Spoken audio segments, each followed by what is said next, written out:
तो अभी बेसिकली हमें इस वीडियो में क्या समझना है कि मिड पॉइंट थ्योरम क्या है। मिड पॉइंट थ्योरम क्या कहती है? देखो, ये क्लास 9th का चैप्टर 8 क्वाड्रिलेटरल है, उसकी एक्सरसाइज 8.2 से पहले एक्सप्लेन की गई है mid point theorem. Mid point theorem क्या है कि ये कहती है कि एक ट्रायंगल है, ठीक है, एक ट्रायंगल में हम एक लाइन खींच रहे हैं, ठीक है, और वो लाइन एक ऐसी लाइन है जो दो लाइनों के मिड पॉइंट से बन रही है। जैसे मान लो ये वाली लाइन है, इसका मिड पॉइंट ये है, ये वाली लाइन है, इसका मिड पॉइंट ये है, इन दोनों को हमने मिलाया, ये बन गई एक लाइन। अब बोला गया है कि एक ट्रायंगल में दो लाइनों के मिड पॉइंट्स के थ्रू बनी हुई जो लाइन होती है वो ट्रायंगल के थर्ड साइड के पैरेलल होती है। एक देखो, टोटल 3 साइड है, एक साइड ये रही, दूसरी साइड ये रही, तीसरी साइड ये रही। मेरा जो पहला मुद्दा जो है वो ये है कि आपको समझाने की ये थ्योरम क्या कह रही है, इसका मतलब क्या। प्रूविंग तो बाद का पार्ट है, पहले हमें ये समझना है कि ये क्या कह रही है। तो सिंपल सी बात है, एक ट्रायंगल में 3 लाइनें होती है, 1 2 3, लाइन 1, लाइन 2, लाइन 3, 3 लाइन है।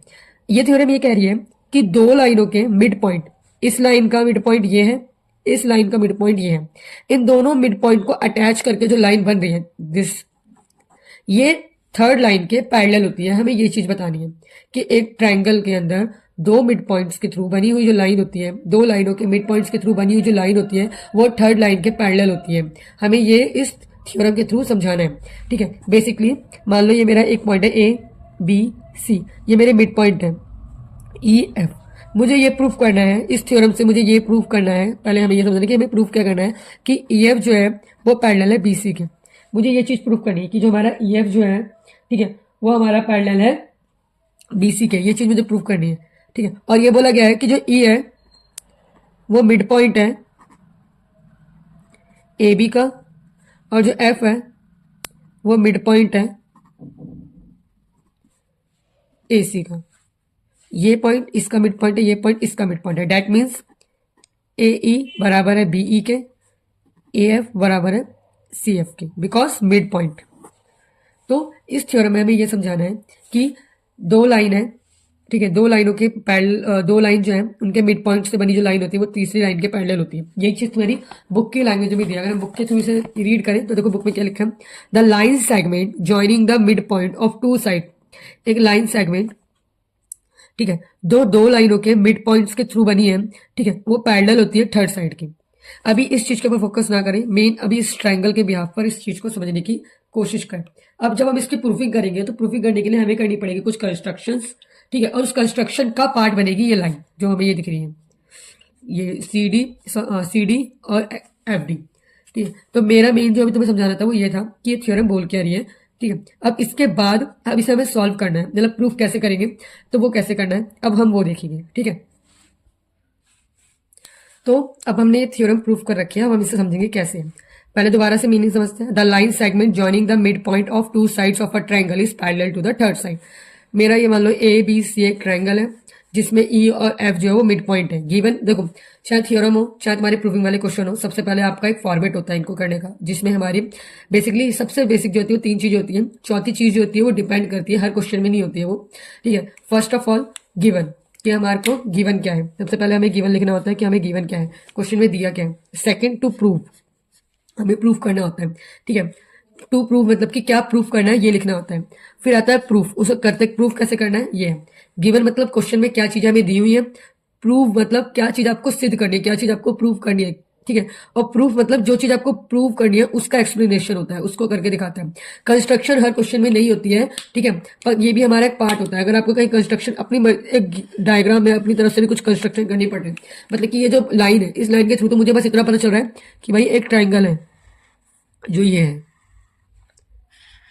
और ये लाइन, मैं जो यहाँ पे लिखा है उसके हिसाब से तो मुझे इतना पता है। लेकिन यहाँ पर अपनी तरफ से जो मैं एडिशन कर रही हूँ वो ये है, ये चीजें हैं, ये चीज मेरी कंस्ट्रक्शन है, तो इसको मुझे लिखना पड़ेगा। और मैं किस तरीके से कर रही हूँ वो भी। फॉर एग्जाम्पल यहाँ पे लिखा हुआ है कि ये जो सीडी लाइन है वो इस तरीके से बनाई जा रही है कि वो ए बी लाइन की पैरेलल है। तो ये चीज हमें अपने आप से क्वेश्चन में दिया नहीं था, ठीक है। तो अब देखो आगे के हम स्टार्ट करते हैं इसको proofing.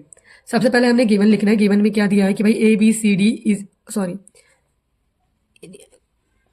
ABC is a triangle in which E and F are midpoint, ठीक है। ई जो है वो ए बी का मिड पॉइंट है और एफ जो है वो ए सी का मिड पॉइंट है, ये मुझे गिवन है। मुझे प्रूफ क्या करना है, मुझे ये प्रूफ करना है कि ई एफ जो है वो पैरेलल है बी सी के।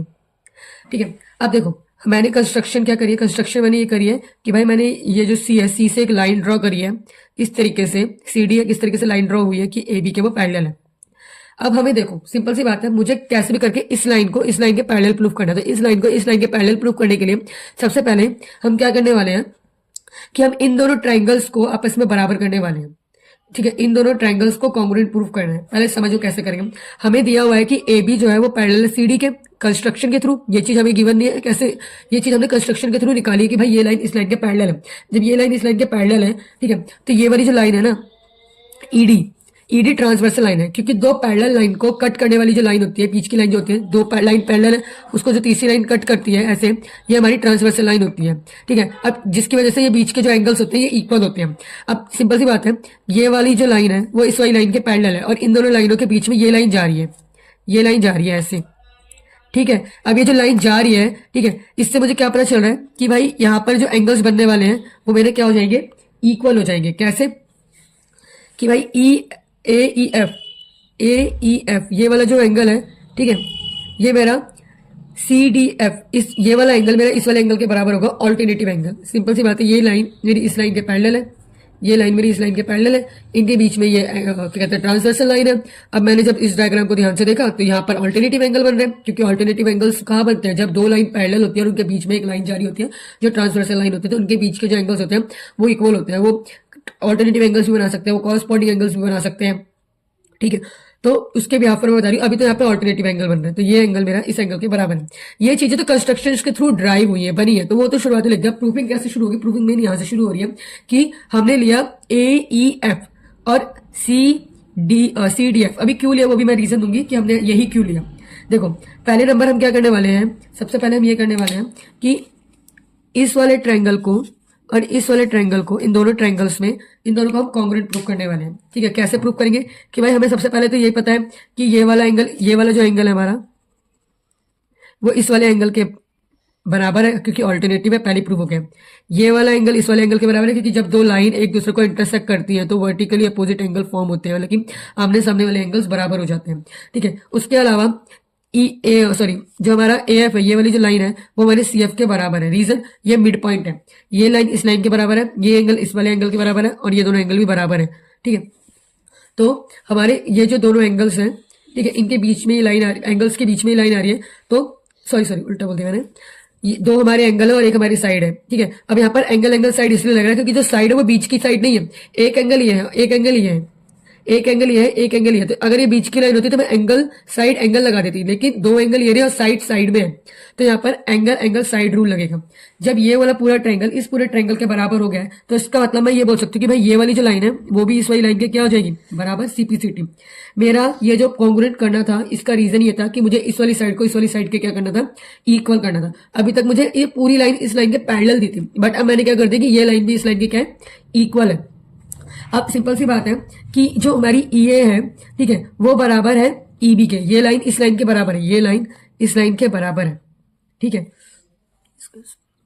ये वाली लाइन मेरी इस वाली लाइन के बराबर है और अब ये वाली लाइन मेरी इस वाली लाइन के बराबर है, तो इसका मतलब ये वाली लाइन भी इस वाली लाइन के क्या हो जाएगी, बराबर हो जाएगी। यहाँ पर 1 2 3 ये तीनों लाइन एक दूसरे के बराबर हो गई है, इसलिए मैं सीधा लिखूंगी कि भाई ई बी मेरी सी डी के क्या होगी, बराबर। अब एक बात बताओ, ये लाइन मेरी इसके पैरेलल भी है और ये लाइन मेरी इसके इक्वल भी है। अब अगर मैं ई बी सी डी इसको देखूं, ई बी सी डी एक तरीके से पैरेललोग्राम की तरह ही दिख रहा है। क्यों दिख रहा है, क्योंकि इसमें एक पेयर जो है वो पैरेलल भी है और इक्वल भी है। ये दोनों साइड पैरेलल भी हो गई एक दूसरे के और इक्वल भी हो गई है। जब ये दोनों लाइन एक दूसरे के पैरेलल और इक्वल हो गई है तो इसका मतलब ये बन गया एक पैरेललोग्राम। अब पैरेललोग्राम में हमने क्या पढ़ा है कि अब आमने सामने वाली साइड जो होती है वो पैरेलल और इक्वल होती है। अभी तो हमने एक पेयर दिखाया है, अब इसके आगे देखो E B C D is a parallelogram. क्यों, क्योंकि भाई वन पेयर जो है वो इक्वल भी है और पैरेलल भी है। अब हमारा जो ईडी है, अगर मैं तुम्हें ध्यान से दिखाऊं, हमारा ईडी जो है वो पैरेलल है बीसी के। हमारा जो ईडी है, ईडी जो है ये जो लाइन है ये पैरेलल है इसके। अभी हमने क्योंकि ये हमने अभी खुद ही बोला है कि एक पैरेललोग्राम होगा क्योंकि ये दोनों साइड एक दूसरे के पैरेलल भी है और इक्वल भी है। ये पूरी लाइन इस पूरी लाइन के पैरेलल भी है, तो फिर ये भी इसके क्या हो जाएगी, पैरेलल। देखो मेरा जो मेन मकसद था इनको कॉन्ग्रुएंट करने का, मैं बता देती हूँ क्या था। मैं कैसे भी करके मुझे पता था कि भाई ये लाइन इसके पैरेलल है और ये वाली लाइन इसके इक्वल है। अगर ये इसके इक्वल है और ये इसके भी इक्वल हो जाए तो फिर ये भी इसके इक्वल हो जाएगी, और जब ये दोनों इक्वल और पैरेलल दोनों हो जाएंगे तो इसका मतलब ये अपने आप ही एक पैरेललोग्राम बन जाएगा, जिसमें ये वाली साइड ले लो या तुम इतनी ले लो। अगर ये पूरी इसके पैरेलल तो फिर ये भी इसकी क्या हो जाएगी, पैरेलल, क्योंकि पैरेलल लाइंस वो होती है जिनके बीच की जो ये जो चौड़ाई होती है ना, ये हमेशा इक्वल रहती है, रेल की पटरी की तरह, ये कभी आपस में मिल नहीं सकती है, लेकिन इनके बीच की जो चौड़ाई है ये हमेशा इक्वल रहेगी, तो जितनी यहाँ है उतनी ही यहाँ रहेगी, तो इसीलिए भाई ये लाइन इसके पैरेलल भी हो जाएगी और इक्वल भी हो जाएगी। तो मेरा मेन पर्पस जो था इन दोनों को कॉन्ग्रेंट करने का वो ये था कि मैं कैसे भी करके ये कर दूं कि ये पूरी लाइन इस लाइन के पैरेलल है और ये वाली लाइन इसके इक्वल है, ठीक है, ये इसके भी इक्वल है और ये इसके भी इक्वल है, तो फिर ये दोनों भी इक्वल हो जाएंगे, और जब ये दोनों पहले से पैरेलल तो थी साथ में इक्वल भी हो जाएंगी, तो ये पैरेललोग्राम बन जाएगा। जैसे ये इतना डायग्राम मैं इसको अगर अच्छे से करूं, जैसे अगर ये इतना डायग्राम मेरा पैरेललोग्राम में कन्वर्ट हो जाएगा तो ऑटोमेटिकली मैं क्या बोल सकती हूँ कि ये वाली साइड इसके पैरेलल है, और मुझे यही प्रूफ करना था, क्योंकि बाकी चीजें तो मुझे गिवन है कि भाई ये पॉइंट इसका मिड पॉइंट है, बस मुझे ये प्रूफ करना था कि ये इसके पैरेलल है। जैसे ये इसके पैरेलल होगी, ठीक है, मेरी जो थ्योरम है वो प्रूफ हो जाएगी। तो इस थ्योरम में इतना ही था, ठीक है।